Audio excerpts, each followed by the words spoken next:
શ્રી કૃષ્ણ। સ્વાગત છે તમારું જય શ્રી કિચનમાં। તો આજે આપણે બનાવીશું મકાઈ અને ચોખાના લોટના ખાટા ઢોકળા।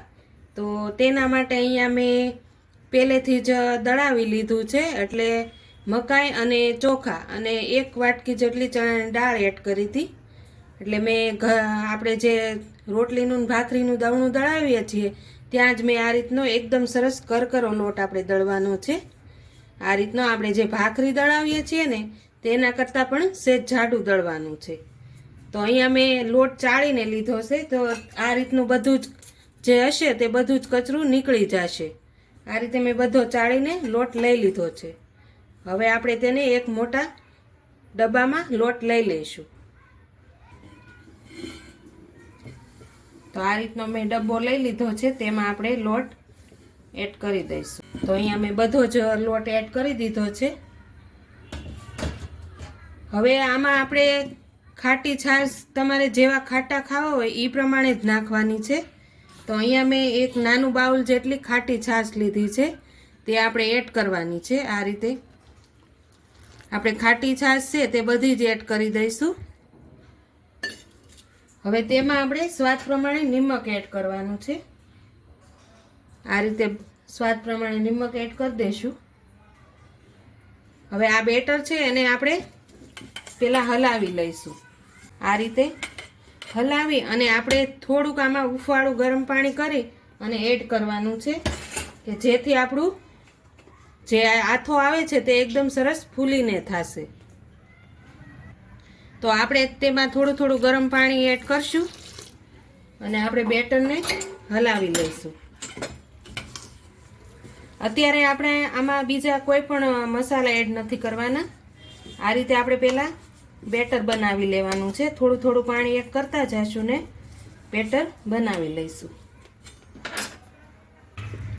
તો આપણે હાથની મદદથી આ રીતે આપણે લોટને એકદમ સરસ રીતે ફેટી લેવાનો છે।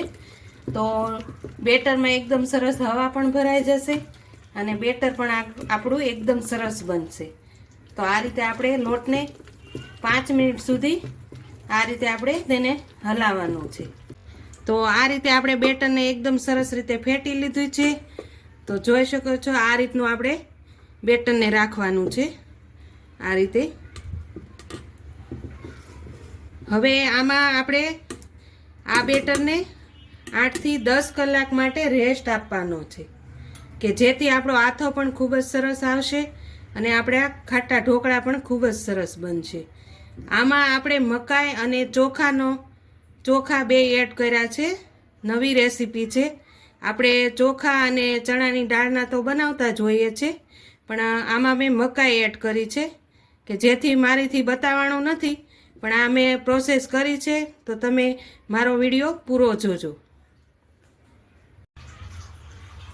તો અહીંયા આપણે 8 થી 10 કલાક થઈ ગઈ છે। હવે આપણે આથો આવી ગયો છે કે નહીં તે ચેક કરી લઈએ।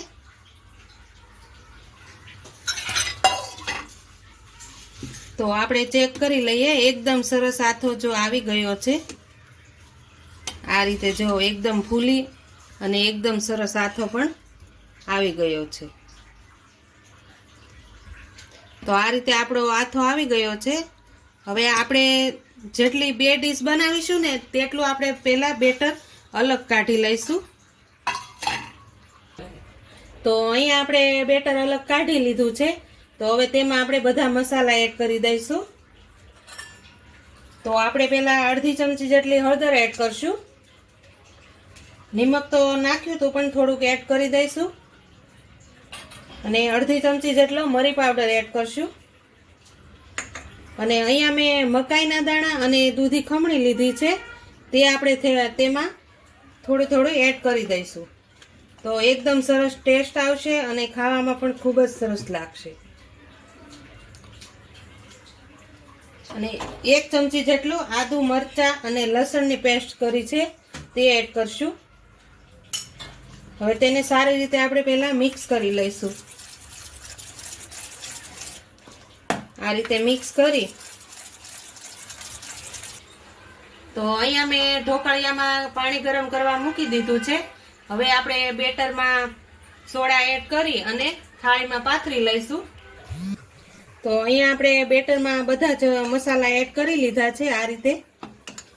તો હવે તેમાં આપણે પોણી ચમચી જેટલું બેકિંગ સોડા એડ કરશું. જે ખાવાના સોડા આવે છે તે અહીંયા લેશું આ રીતે, ને તેની ઉપર આપણે લીંબુનો રસ એડ કરશું જેથી એકદમ સરસ ફૂલી જશે.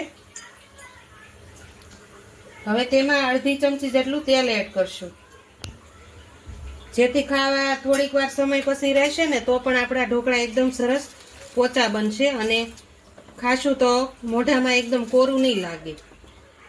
તો આ રીતે આપણે બેટરને હલાવી લઈશું. તો આપણું બેટર એકદમ સરસ જો ફૂલીને સરસ થઈ ગયું છે. હવે આપણે અહીંયા પ્લેટ લઈ લઈશું. બંને પ્લેટમાં મેં તેલ લગાવી દીધું છે.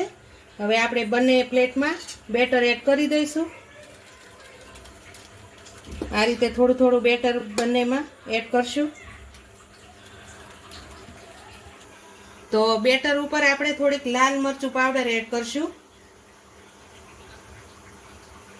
અને થોડાક લીલા ધાણા એડ કરશું.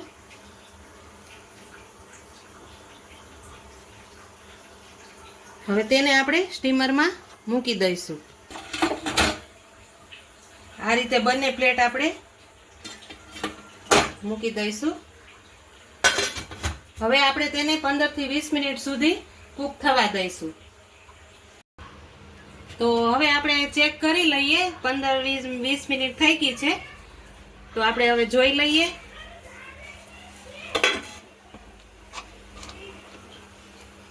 તો આપણા એકદમ સરસ રીતે ચડી ગયા છે. જો આપણે ચાકાની મદદથી પણ ટેસ્ટ કરી લઈએ. તો એકદમ સરસ રીતે તૈયાર થઈ ગયા છે. તો હવે આપણે ગેસ બંધ કરી દઈશું. તો આપણા અહીંયા એકદમ સરસ ઢોકળા ચડી ગયા છે. હવે તેને આપણે 5 થી 10 મિનિટ સુધી થોડાક ઠંડા થવા. તો આપણા ઢોકળા અહીંયા એકદમ સરસ ઠંડા થઈ ગયા છે. હવે તેના આપણે પીસ કરી લઈશું. આ રીતે આપણે મીડિયમ સાઈઝના પીસ કરી લઈશું. તો આપણે અહીંયા પીસ કરી લીધા છે. તો એકદમ સરસ પોચા રૂ જેવા સ્પંચી આપણા ઢોકળા એકદમ સરસ બનીને તૈયાર થયા છે. તો કેવા સરસ બન્યા છે આપણા મકાઈ અને ચોખાના ઢોકળા. તો આપણા ઢોકળા બનીને તૈયાર થઈ ગયા છે. હવે તેને આપણે એક સર્વિંગ પ્લેટમાં લઈ લેશું. તો અહીંયા આપણે સર્વિંગ પ્લેટમાં લઈ લીધા છે. હવે તેને આપણે આ ઉપરથી તેલ એડ કરશું. આ રીતે આ ઢોકળા ખાવાથી ખૂબ જ સ્વાદ આવે છે સરસ, અને ખાવામાં પણ એકદમ પોચા રૂ જેવા બનીને તૈયાર થયા છે. તો તમે પણ ઘરે જરૂરથી ટ્રાય કરજો. મકાઈ અને ચોખાના ઢોકળા તો તૈયાર છે. તો લાઈક કરજો, શેર કરજો અને મારી ચેનલને સબસ્ક્રાઈબ કરજો અને કોમેન્ટ કરીને કહેજો કે મકાઈ અને ચોખાના ઢોકળા તમને કેવા લાગ્યા.